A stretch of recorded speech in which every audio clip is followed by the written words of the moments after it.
Modi's foreign policy is called proactive by the BJP and dramebaz by the Congress. Well, whichever way you look at it, it's certainly being talked about. Swapan Dasgupta and J Akbar are on one side. Swapan Dasgupta, senior journalist, J Akbar, national spokesperson, head of the media cell, and Rajya Sabha MP of the BJP. R Kesavan of the Congress party, Kamal Mitra Chenoy of JNU, and Prasenjit Bose, left-leaning economist, on the other side. He's from Kolkata. Okay, I'll begin with Mr. Kesavan, so we'll have an understanding of what his position is, and then we can respond to J Akbar and Swapan Dasgupta. Now, what is the problem? On foreign policy, when you begin to carp, that's when you really begin to reveal your pure political instincts and your only motivation behind, the kind of discussion which you've been having. I mean, on foreign policy, first defend your position. I can give you counters. You speak of US ambivalence on India's UN Security Council bid. Now keep it specific and focused, Mr. Kesavan. You conveniently ignore the joint statement of September 22nd, 2015, in which the US reaffirms its support for a permanent seat for India. You should be welcoming it. But you're complaining, you're carping, you're being negative, your entire approach seems to be self-destructive. Why? What do you gain? Do you think people will support you? If you're done with your question, I'll start without interruption. I can hear my echo, please. First thing is I want to revert back to the clip you showed about the Prime Minister's strong words to the United Nations saying that you should define terrorism. The United Nations has not defined terrorism for the last 70 years, and they should identify who's the terrorist country and who's on the side of humanity. I thought the speech was made in the United Nations General Council. No. This was made in front of an Indian diaspora in San Jose, California. This is the illusion of the Prime Minister's foreign policy. Why didn't he use these strong words about the United Nations questioning why they have not defined terrorism in the United Nations in New York? This is the way. They hide that things. Was a sustainable development conference. What are you talking about? That was a sustainable development conference. Why can't you? That was a sustainable development conference. What are you talking about, Mr. Kesavan? Mr. Kesavan, are you unaware of the context of the conference? What are you saying? No, Mr. Kesavan, you're making a mistake. I'm cautioning you against a major mistake at the start of your presentation. Sir, it is a sustainable development conference. You know that. You call the Congress party and you interrupt people. But that is a sustainable development conference, not a terrorism conference. You're playing unfair, right? I'm only clarifying it's a sustainable development conference. Anyway, carry on. Mr. Yashwant Sinha, their foreign minister has very clearly said, who was foreign minister in Vajpayee's government, said, Mr. Modi's foreign Sushma Swaraj will speak before the UNGA on the issue of terrorism and other issues. It's demeaning. He said the G4 approach is Sir, you are mixing it up. That's a sustainable development conference. No, let me ask you one thing. After 16 months of foreign policy, what happened to the 39 construction workers? Is that your foreign policy success? What? 39 construction workers in Iraq went missing in June 2014. The foreign minister comes in parliament in November and says, we don't know whether they are alive or not. Can the BJP government say, is that the cornerstone of the foreign policy? Mr. J Akbar is sitting here. I don't want to take personal pot shots, but he himself said Mr. Modi has to be given Nishani Pakistan, the greatest civilian honor, because he was destroying the idea of India. One second, please. J Akbar is responding to you now. J Akbar is responding to you now. Mr. Kesavan, the question was... I'll list you point by point. Mr. Kesavan, I made only one point. Mr. Kesavan, you are not making a speech, you are responding to a question. Hello? Sir, Mr. Kesavan. Slow down, sir. Mr. Kesavan, you cannot speak for an uninterrupted period of time. Don't cut my volume. Don't cut my volume. What happened in China? As soon as Mr. Modi took over, China blocked India's move to, reprimand Pakistan on Lakwi. What did India do? Call Mr. Xi Jinping and received him in Gujarat. And we had incursions. Sir, you don't we had need to hold more than 1,000, people build up of the PLA. This is the success of the, foreign policy. And what does the Prime Minister do when he goes abroad? He insults India. In Seoul, he said that Indians, committed a past sin in their lives to be born as Indians. In Shanghai, he said we should be ashamed as Indians, to be born as Indians, and we should be proud after the BJP government came into place. Is this the way you conduct foreign policy? Okay, Mr. Kesavan, now please stop. You can't make a speech. Mr. Kesavan can't make a speech. Mr. Kesavan, stop, please. Mr. Kesavan, please stop. Please stop. You have to give others their turn. They claimed a breakthrough in American policy. Mr. Kesavan, you're making a speech. The GE chairman in September said it has failed. Mr. Kesavan, you have to listen. They said they had a breakthrough. You answer the question, Mr. Arnab. They claimed a breakthrough with the atomic deal in, operationalizing the deal. What happened? Okay. Why does the now can you conclude your comments? Okay, 1 second. Now we are getting the other side. I will let. Thank you. It's hyped, and it's, it's a policy of hype. It's just, posturing. I think it's unfortunate that they say that they've changed the face of the foreign policy. First, let them answer what happened to the 39 construction. I think I'll just let MJ Akbar respond to you because I need to take the discussion forward, please. Then I'll come to Pakistan. Then I'll come to the failure of Pakistan. Okay, Mr. Kesavan, I understand you constructed your arguments in a certain interesting way, and this can be a long speech, but please stop. MJ Akbar, please, on the other side. MJ Akbar, I don't think this. I think you've heard one side. I think it's your turn to respond. You are hearing this approach of the Congress party, who are saying that your foreign policy and the Prime Minister's visit is more cosmetic, showmanship, theatrics and drama. Your turn to respond, MJ Akbar, please. How can I respond to hysterical stupidity of this sort? I thought you said that this debate that you had invited me to would be between rational people and rational arguments. You surely don't expect everyone to dissent to such nonsense. Mr. Akbar, please continue. Let me phrase the question. No, Mr. Kesavan, you made your introductory comments. The question is, Mr. Kesavan, you can't. Mr. Kesavan, Mr. Kesavan, please. Mr. Kesavan. I could have had a civil debate if you didn't. Yeah, Mr. Kesavan, that's not the point. Now the question is that there is too much. Yeah, Mr. Kesavan, Mr. Akbar, let me put the question to you.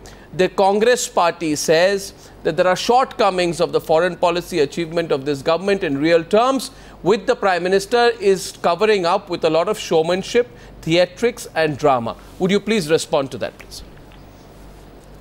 One of the great problems which I find that the Congress has is that since they have a complete inability to enter into a rational discourse, they really take recourse to obfuscation, they take recourse to slander, to anger, and to very personal and malicious kind of approach towards this debate, which can only be born out of frustration. Now, the Prime Minister's foreign policy, there is a very consistent message to it. If you want to understand what the Prime Minister achieved in America, don't ask me. I think you should ask the people that he met in the Silicon Valley.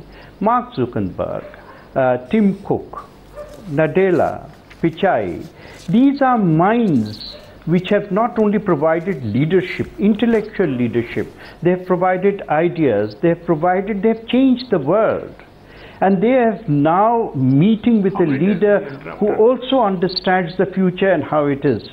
And their comments on their meeting with our Prime Minister will tell you more about how America is welcoming the Prime Minister's visit to their country and how Americans are willing to engage not only in a dialogue but in a very effective transformative change of the Indian economy through the latest technology, but more than technology, through the wealth of new ideas.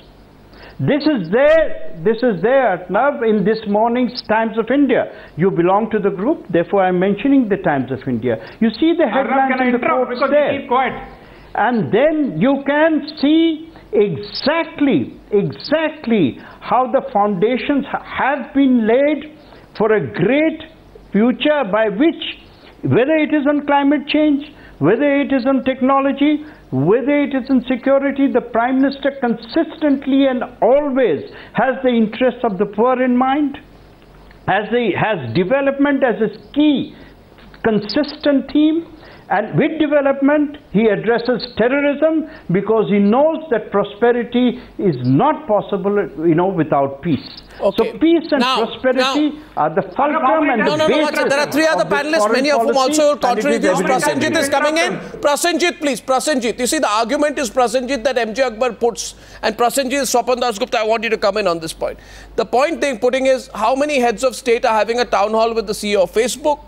How many heads of state are hosting a G4 summit after 10 years to push a case, aggressive case for an expansion of the UN Security Council? How many heads of state are meeting CEOs of the top US IT companies, CEOs of Fortune 500 companies? And what's the problem with that? Prasenjit, what is the problem with that if the Prime Minister is building India's perception abroad? Prasenjit and then Swapan Dasgupta. Yes, Prasenjit. Well, first of all, the problem is that it's all perception, which increasingly is becoming like bluster. Where is the delivery? And you see the utter hypocrisy of the BJP spokesperson, in this case Mr. Akbar, is that it seems that the Prime Minister has the interests of poor at heart, and that is poor of India at heart, and he is asking us to go and ask Mr. Zuckerberg, Mr. Cook, who are indeed the representatives of India's poor. India is one of the largest internet markets in the world, and here is a Prime Minister who is going and selling that market to the who's who of the Silicon Valley, and Mr. Akbar is saying that all that is in the interest of India's poor. Okay, counter. I mean, isn't it ridiculous and laughable? Counter, let's keep it quick. Let's keep it quick. Let's go to Swapan Dasgupta. He counters. No, I'm trying to keep it rolling quickly. Let me first finish. Okay, let me first finish my argument. Let me first finish my argument. Okay, because two people haven't spoken yet. That when this Prime Minister had started his foreign policy forays, the initial impression was, you remember his first major foreign policy initiative was on BRICS. You know, he went to Brazil and there was this great thing that there is a departure in the direction of multipolarity. And see, 1 year down the line, today he is talking about not only a partnership with the United States, but he is also bringing Japan in, and he is making a completely politically incorrect statement saying within the BRICS, India is standing apart. So what is this happening? This shows complete inconsistency of BJP's foreign policy. I get Swapan Dasgupta in. No, on the point. Let's get the counters in, please, quickly. Let's get the counters in. Swapan Dasgupta. You began. Let's get the counters. Swapan Dasgupta. No, I want to move away from the politics of it to the basic issue that Prasenjit has a problem with the perception battle. Perception. Swapan Dasgupta, go ahead. We've just heard an exposition of archaic third worldism, of a type of foreign policy which used to be conducted under the garb of non-alignment, under the garb of something else, which basically catapulted to, catered to an audience in the Soviet Union and various other states whose internal regimes, the less said about it, the better. I think what we have to see now is that for the first time, what is being done is a deliberate, concerted and a conscious attempt of India to build capacity. Building capacity, using technology on one hand, using the size of its economy on the other hand, and last but not least, using overseas Indians as a permanent lobby to promote Indian interests. So it's a multi-pronged approach. I think it's very good that today India is being able to leverage its strengths, and I don't think the strengths are perfect as yet. I think it's still a work in progress. I think it's very, very important that we reach out, not on the basis of preachiness, which was the policies earlier, but on the strength of what we can offer and what we can get. What we can offer is a market. What we can get is technology. What we can offer are people, and what we can get back is again the resources, the human capital, which has been exposed to the frontiers of technology. But you really... And it is this dynamic relationship today which we are... No, we'll get Kamal Mitra Chenoy to counter. Not as an abstract strategic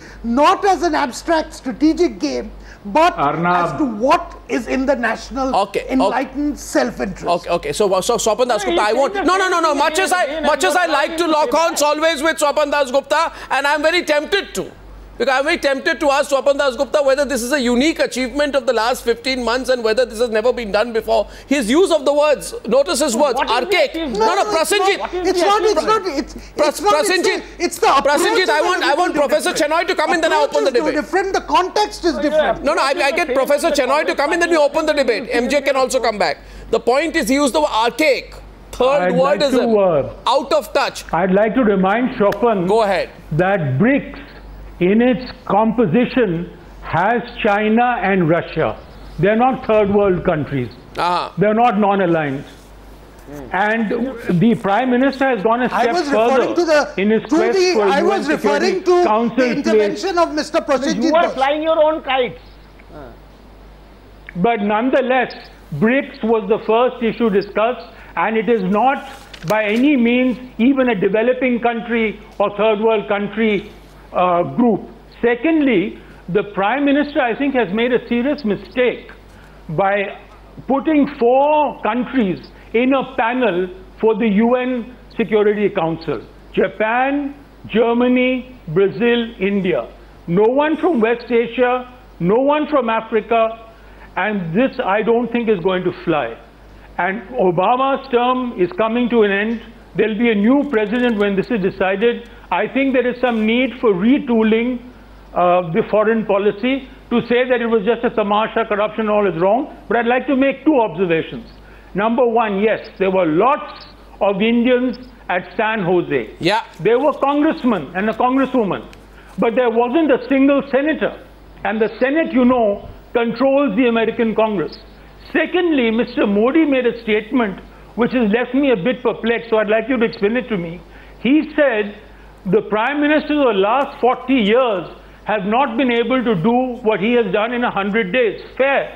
But I thought one Prime Minister in the last 40 years, Atal Bihari Vajpayee, was considered a good Prime Minister. Are those not his words? Only did by he the say, non-BJP. No, did he say exactly but that? But also, he did use the word. Did he say that? No, did he say that? 40, no. The exact words you used, Professor Chenoy, because I saw a bit of discomfort in MJ Akbar when you said that. Word, did he say 40, exactly that? He said 40 years.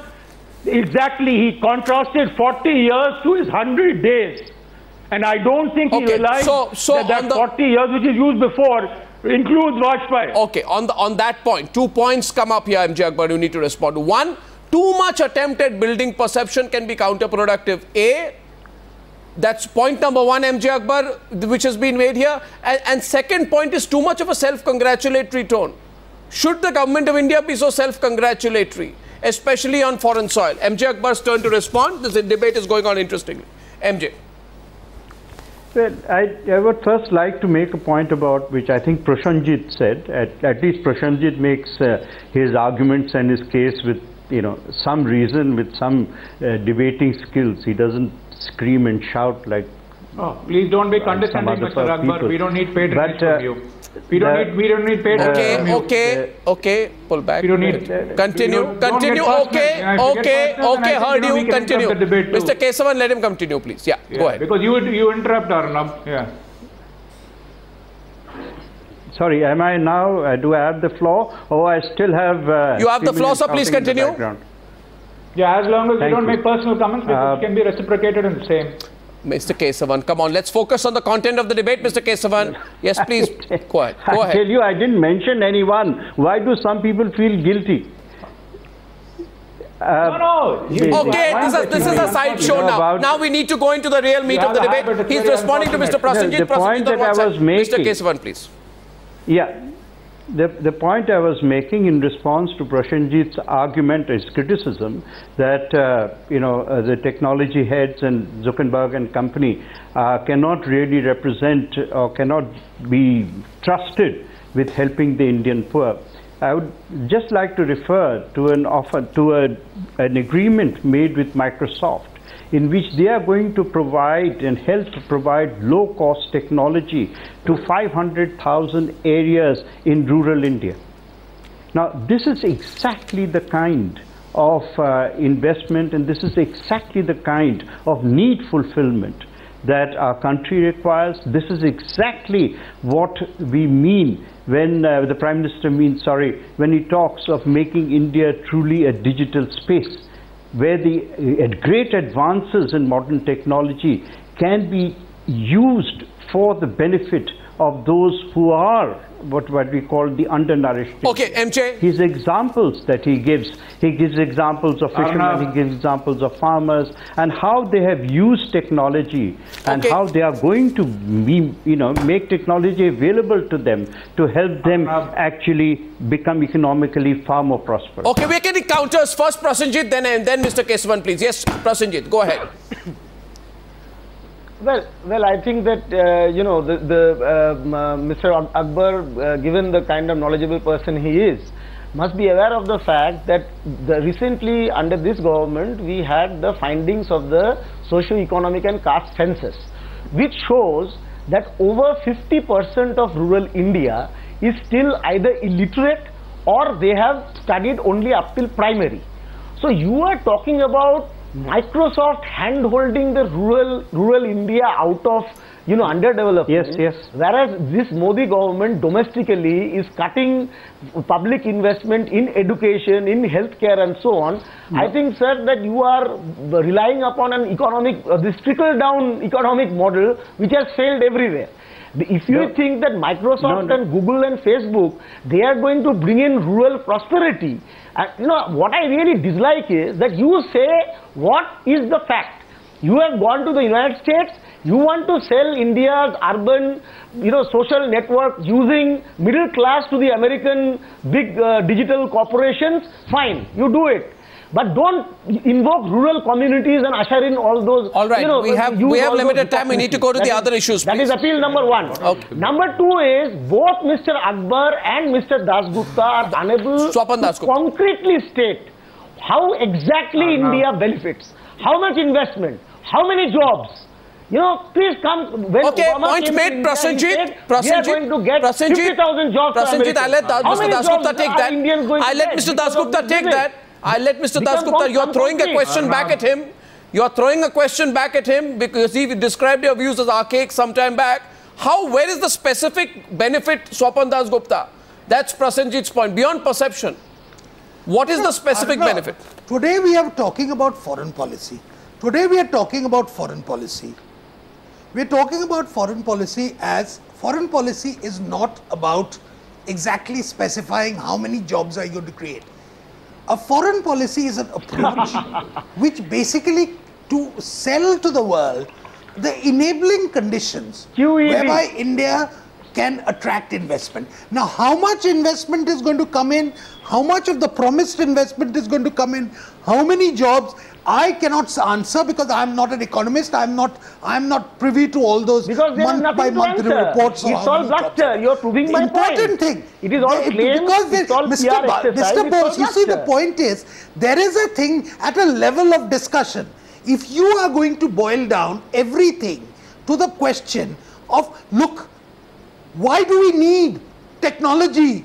We should be only worried about the person who's absolutely at the bottom of the poverty line. You are putting words in my mouth, Mr. Dasgupta. I have never said share of the cake. You are putting words into my mouth. If you don't increase the share of the cake, there is nothing to distribute. There is nothing to distribute. You see, we've gone through this povertyism for such a long time that it's time we get out of it. Putting words into my mouth and saying all kinds of all right, no, I want to now 5 minutes. No, 5 minutes. I wanted 5 minutes into this. Otherwise, gentlemen, into a monologue. Pull back. Once bitten, twice shy.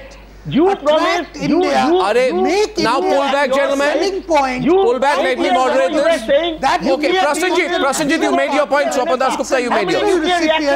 Of the best ideas. Okay, Swapan Dasgupta and Prasenjit, you made your point. I need to move on because there's a very important issue I want to address at this stage of the debate. And on this, Prasenjit, we have stretched one point. You made your point. Swapan Dasgupta made his. You can continue your debate after the. I have 5. No, Prasenjit, I need to address an important point. Otherwise, it will not be addressed. And on that point, my question is this. Prasenjit, no. My question is specifically now to the Congress party.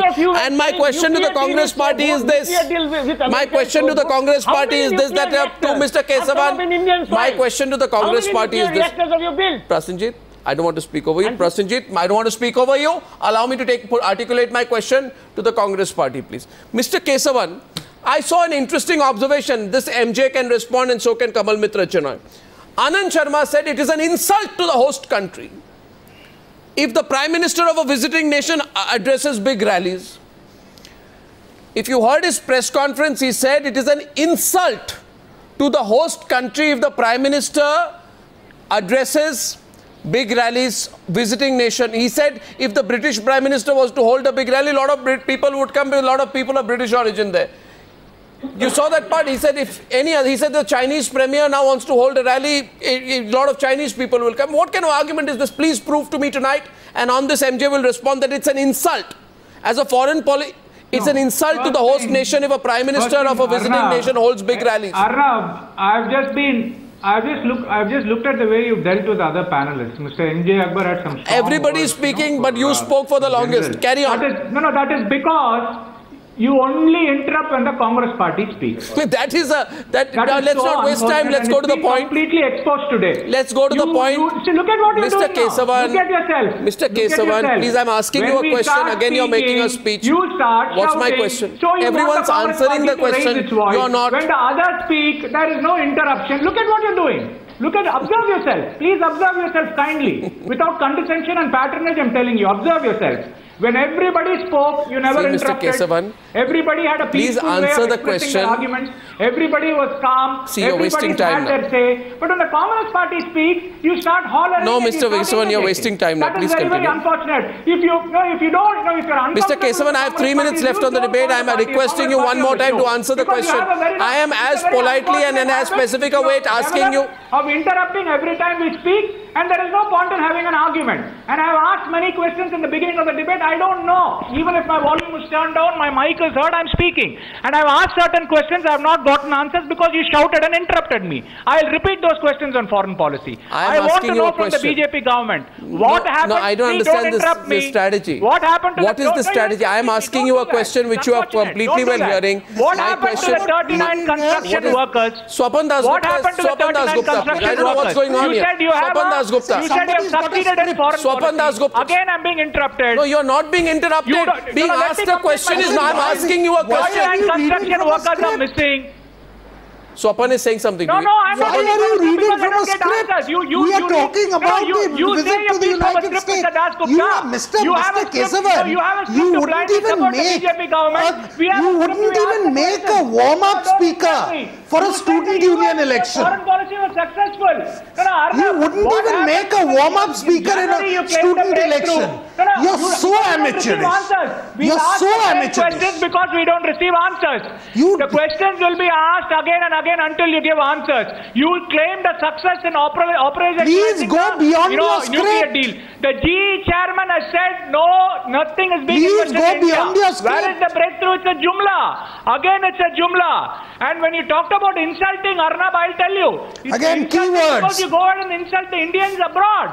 I told you again, you didn't let me. You made us shout and you interjected us. What did he say in Seoul? He said it was a sin committed by Indians in the past Janma. What was my question? We are born as Indians. And in Shanghai, he said that is what Mr. Anand Sharma was questioning. You go abroad and you take a broadside and you attack Indians and you attack, your political opponents. That is not foreign policy. It's sad. And on Pakistan, you have blundered. You have an incoherent, incompetent foreign policy. You said, UFA was the biggest breakthrough. Mr. Kesavan, you completely... It lies in shambles, and you talk about success in foreign policy. Please get a grip. Have a grip on reality. Okay, this Mr. Kesavan. Mr. Kesavan. Confused and incoherent. Mr. Kesavan, Mr. Kesavan, can you hear me? Hello? Hello, this is Arnab here. Can you hear me? Mr. Kesavan, you always speak. I have to raise my voice. No, you don't have to raise your voice. I have to speak up. Mr. Kesavan, hello, you've successfully... Because you always shout, I don't know. I'm nobody... You're just going on. The question is this. You've gone on a tangent. No problem. My question was this. Okay, let's get MJ into this. MJ, is it the charge is, why does the Prime Minister have to keep doing these rallies abroad? Now the Prime Minister is going to do a rally in Wembley. Congress party says this is an insult to host nations. You should not be doing this. Okay. I think the Congress problem is that it can't get a rally in either San Jose or in Bihar. But the Prime Minister of India goes to any nation where there are Indians. Would you deny him the right to meet Indians or those of Indian origin? It is one of the most absurd, but I'm afraid the press conference you're referring to in the morning was full of very many absurdities. I was astonished in one respect of when I heard a remark saying that despite a joint statement, America has, is not behind its own joint statement. I mean, this shows complete ignorance of the grammar of foreign policy. And I'm afraid much of what I'm hearing is absolutely ludicrous, frankly. Anyone who understands foreign policy, who understands even how state policy is conducted, would not be even remotely speaking such language. Okay, all that the Prime Minister was doing was meeting Indians of foreign origin. They have been turning up to meet him in great numbers, and he will definitely continue meeting Indians and meeting people of Indian origin wherever he goes. Okay, last question here to the Congress party, and this is please answer them abroad, Arnab. Sir, answer. I'll make one last attempt. Don't Mr. Kesavan, Mr. Kesavan, I'll make one last attempt at trying to. You should ask the BJP. They're in the government. Why are I give up. so particular about Okay, I was about to make an attempt, but I give up. Ladies and gentlemen, Modi versus Congress is trending subject number 1 tonight. We've attempted to ask questions on all sides. You can tell us what you thought of the Prime Minister's foreign policy initiatives and who's going overboard. Thank you very much for joining me on debate number 2 on the News Hour tonight. Thank you. Thank you very much.